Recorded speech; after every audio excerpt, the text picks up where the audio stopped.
Мына алғыс бірінші көрісу күнінің мерекесі құтты болсын. Сізге зор денсаулық, творчестволық табыс тілейміз. Амандықта жүздесе берейік. Рахмет, құтты болсын.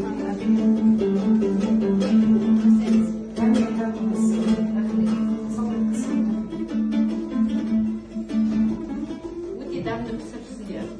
14 наурыз күні үлкен дастархан жаямыз. Туысқандарымыздың үйіне, ағайындарымыздың үйіне барамыз. Көрісу айтар.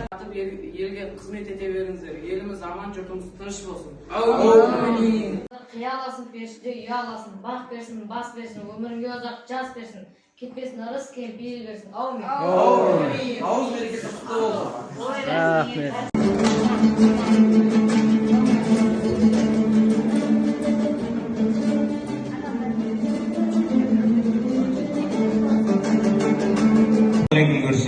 Уағалейкум ассалам, көрісу күні құтты болсын. Отбасыларыңыз аман болсын, денсаулықтарыңыз мықты болсын. Наурыз мейрамы құтты болсын, төрлеріңіздер. Жақсы адамдарым, жақсы